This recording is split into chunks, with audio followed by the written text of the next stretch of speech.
Alright, so I had to change GoPros. Oh, can't see my mirror. Stop when I hear the crunch. Can I make it? This car can fit anywhere, I swear to God. Look at that pile of logs. Those are about 16 to 18 inches each. With the 20-inch bar on my saw,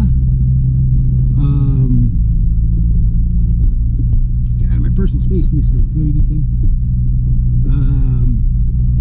There was only maybe about that much sticking out the other end, so probably about 16 to 18 inch blocks. Oh my God, that saw, guys. That saw is sweet. Like, I'm just kind of like letting it stew what I just did with the thing. The amount of wood I just cut in like 8 minutes, and of course that's with me kind of blabbing and where the hell did you come from? You weren't there this morning. You and your beepy thingy. My client's car can make it over this stuff, but my car kind of can't. Oh yeah, so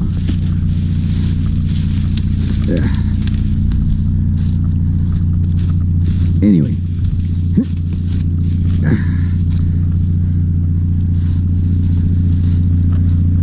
I usually end up cleaning trees off of this road every now and then, especially this time of year with the fall when you really get the winds coming through there. But anyway, yeah, so alright, you're gonna be dealt with. You're gonna be dealt with. I gotta throw that out. This thing has been such a pain in the ass. It has a specialty, like it doesn't have a normal blow it up thing that you can just blow in. It's a specialty thing on it.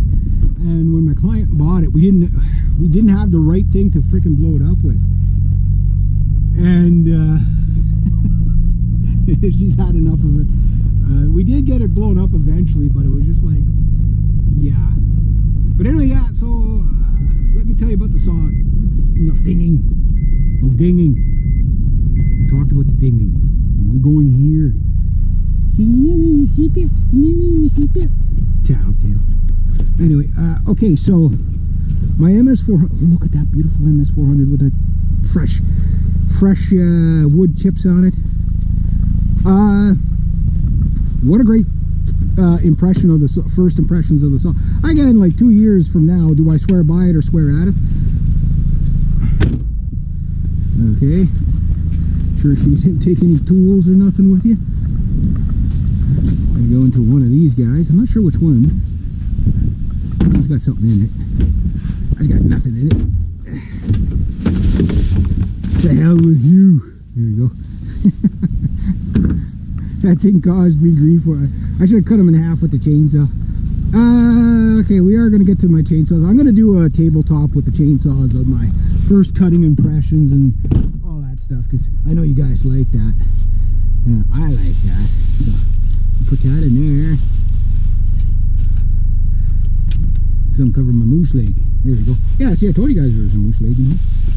You didn't believe me, did you? I'm not a man known to fib, so even if I say something bizarre, just take it as fact. It's like, if I say there's a moose leg in this vehicle, there's a moose leg in this vehicle. Can't really see past that, but whoever's coming around the corner, they should have brakes. So anyway, I couldn't like sit there and lollygag. I had to get it done. I did overheat the ATV today. The blocks were pretty heavy for what they were.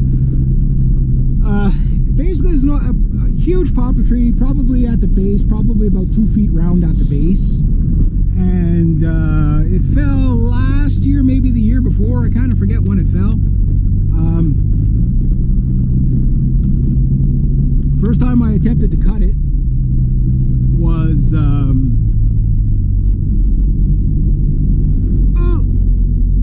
did he make it? I didn't see him. Uh-oh, I think he might be stuck to my tire. Poor little guy. Hope not. But anyway, the first time I tried to cut it, I tried to cut it with the 065. The still 065. I have no idea. It was John's saw, and he let me. I was going to buy it from him because Ninja Shark was dead, my MS260, which the 260 would cut that. It would cut that. It wouldn't be ideal. Oh my God.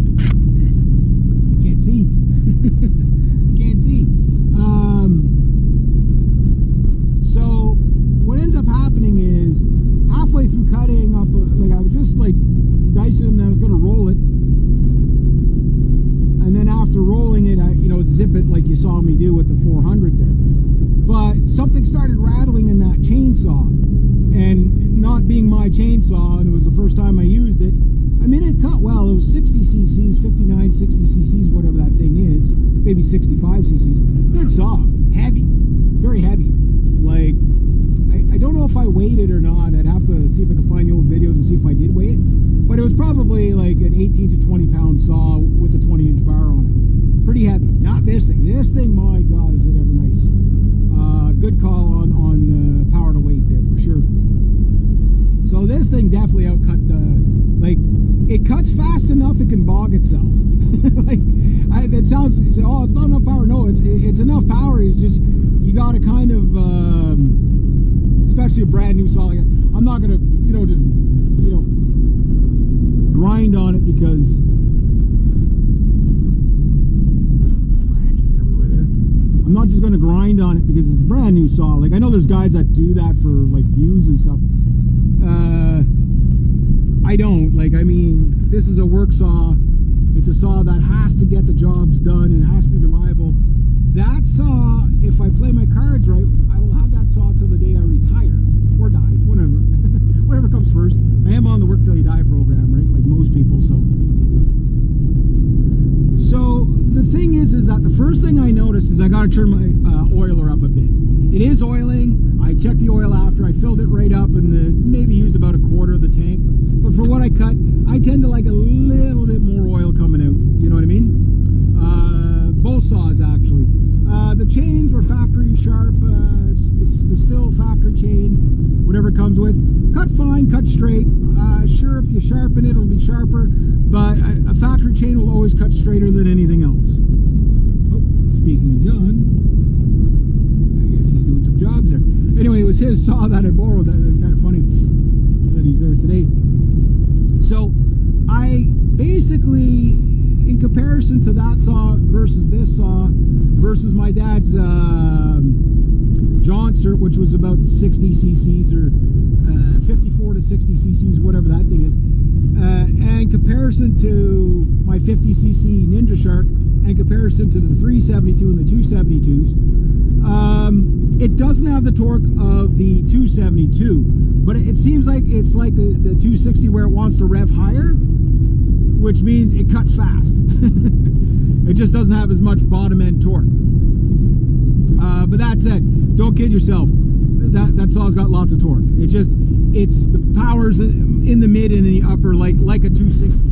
That's so far what it seems like. I have to cut more with it to confirm that, but where like the 272 and the 372, the power is like kind of like on the takeoff kind of thing. Where this is kind of like in the mid. It's kind of like the 272 would be like a Harley, where the power curve would be at the bottom.